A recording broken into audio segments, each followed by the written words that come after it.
By the way, speaking of American values, aren't we about due to start bombing some small country that only has a marginally effective air force?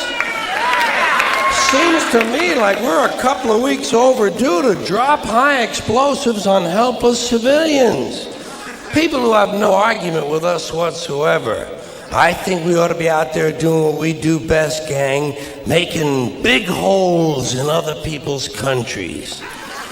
I hate to be repetitious, but God, we are a warlike lot, you know? We can't stand not to be fucking with somebody. We couldn't wait for that Cold War to be over, could we? Just couldn't wait for that Cold War to be over so we could go and play with our toys in the sand. Go play with our toys in the sand.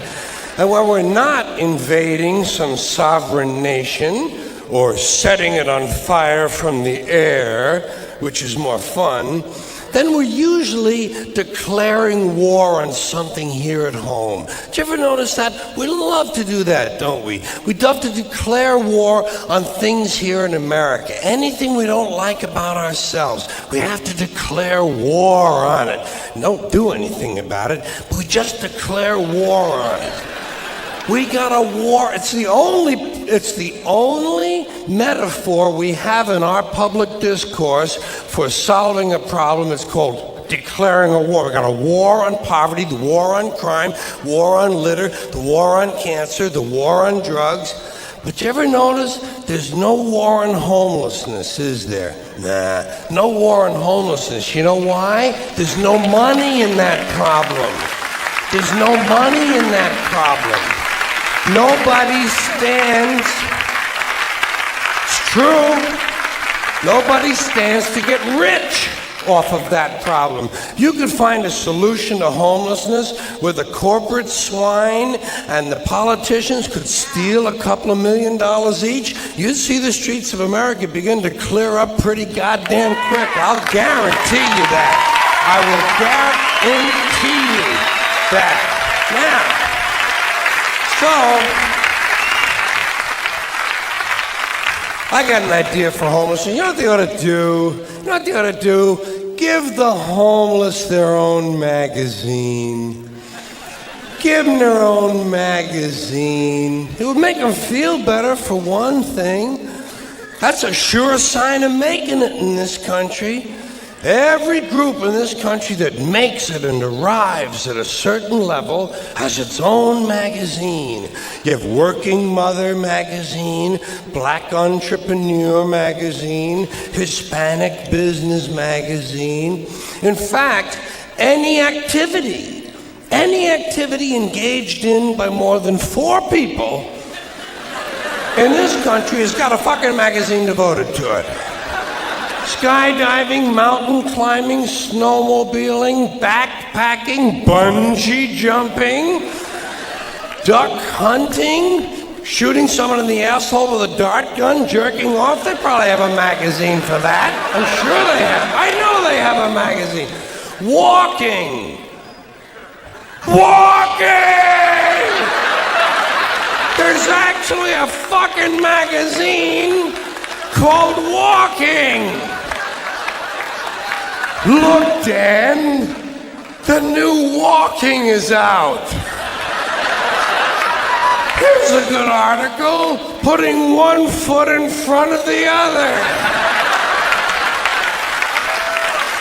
Give them their own magazine. Give them. Give the homeless their own magazine. You know what you call it? Better Crates and Cartons. Then when they get finished reading it, they can use it to line their clothing. That's a good, sound business solution. That's the kind of answer you get from a conservative American businessman. Say, yeah, let them read it. When they get finished reading, they can use it to plug up the holes in them piano crates they all seem to like to live in. A good, sound, practical, conservative American business solution. I'll tell you what they ought to do about homelessness. First thing, change the name of it. Change the name of the condition. It's not homelessness, it's houselessness. It's houses these people need. A home is an abstract idea. A home is a setting. It's a state of mind. These people need houses, physical, tangible structures. But where are you going to put them? Where are you going to build them? Nobody wants you to build low-cost housing near their house. People don't want it near them. We got something in this country, you've heard of it, it's called NIMBY, N-I-M-B-Y. Not in my backyard. People don't want any kind of social help located anywhere near them. You try to open up a halfway house, try to open up a rehab center for drugs or alcohol, try to build a little home for some retarded people who want to work their way into the community. People say, not in my backyard. People don't want anything near them, especially if it might help somebody else. Part of the great American spirit of generosity we're always told about. Big, generous American nation. Ask an Indian about that. Ask an Indian how generous this country is. If you can find one, you gotta locate the Indian first. We've made him just a little difficult to find. Or if you need current data, select a black family at random and ask them how generous this country has been. People don't want anything near them, even if it's something they believe in, something they think society needs, like prisons. Everybody wants that, right? Everybody wants more prisons. That's the new answer to all of our problems. Lock a lot of motherfuckers up. Everybody wants more prisons. They say, build more prisons! But not here. Well, why not? What's wrong? What's the problem? What's wrong with having a prison in your neighborhood? It would seem to me like it would make it a pretty crime-free area, don't you think? You think a lot of crackheads and muggers and pimps and hookers are going to be hanging around in front of a fucking prison? Bullshit, they ain't coming anywhere near it. What's wrong with these people? All the criminals are locked up behind the walls, and if a couple of them do break out, what do you think they're gonna do? Hang around?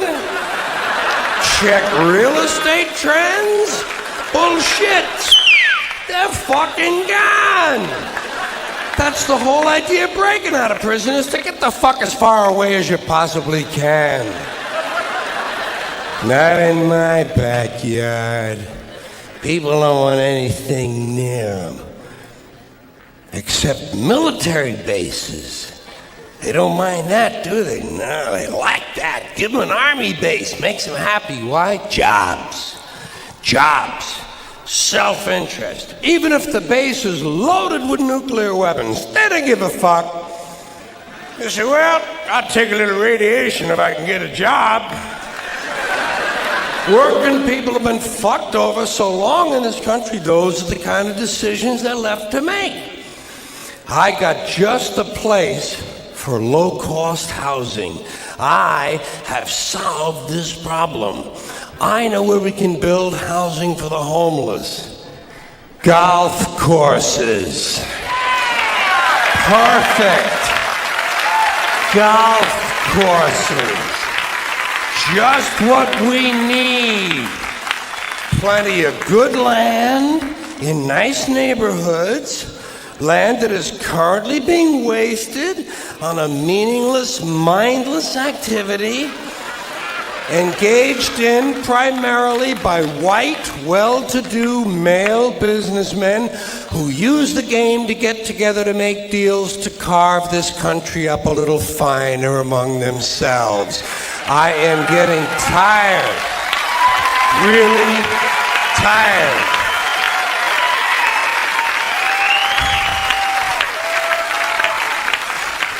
I am getting tired of these golfing cocksuckers in their green pants and their yellow pants and their orange pants and their precious little hats and their cute little golf carts. It is time to reclaim the golf courses from the wealthy and turn them over to the homeless. Golf is an arrogant, elitist game, and it takes up entirely too much fucking room in this country. Too much fucking room in this country.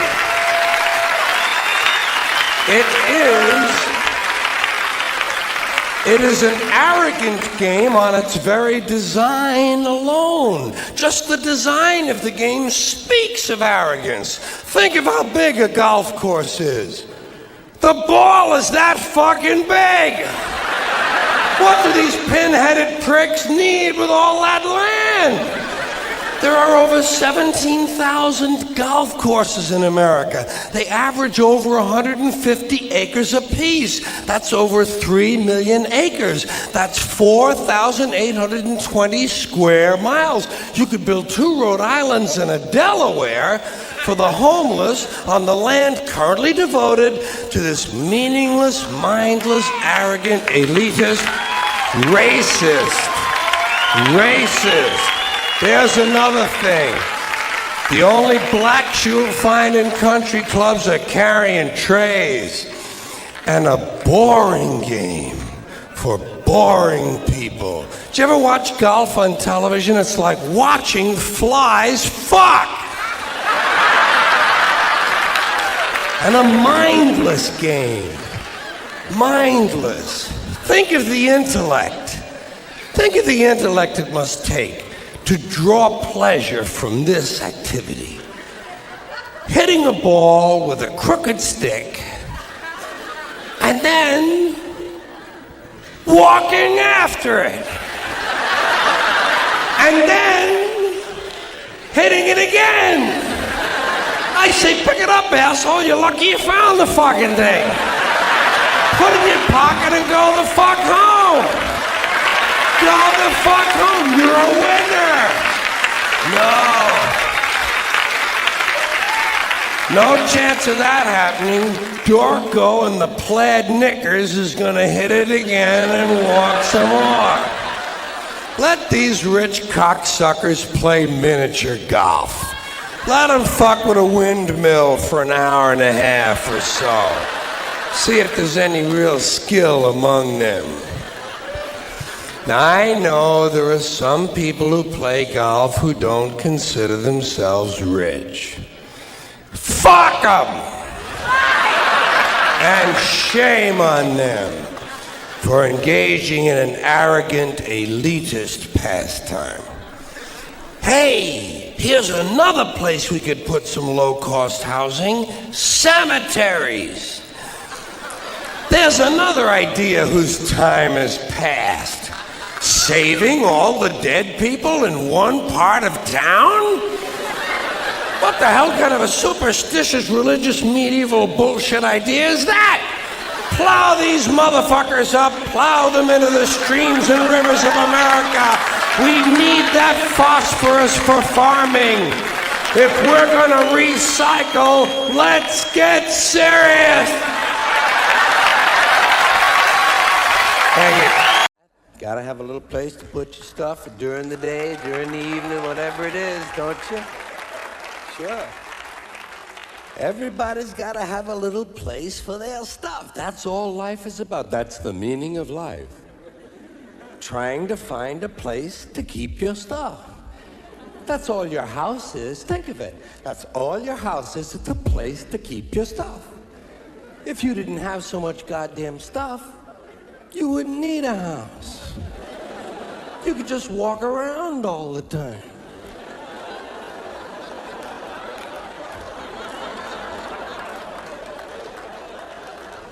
That's all your house is. It's a pile of stuff with a cover on it. That's all your house is. It's a place to keep your stuff while you go out and get more stuff.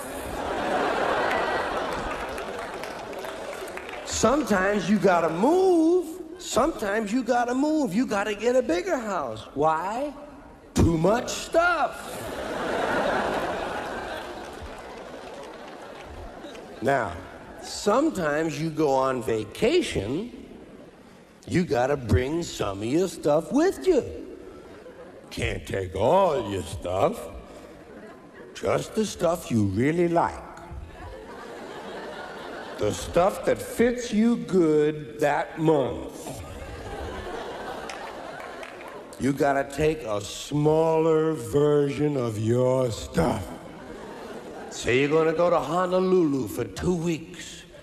2 weeks in Honolulu, you gotta take 2 big bags of stuff.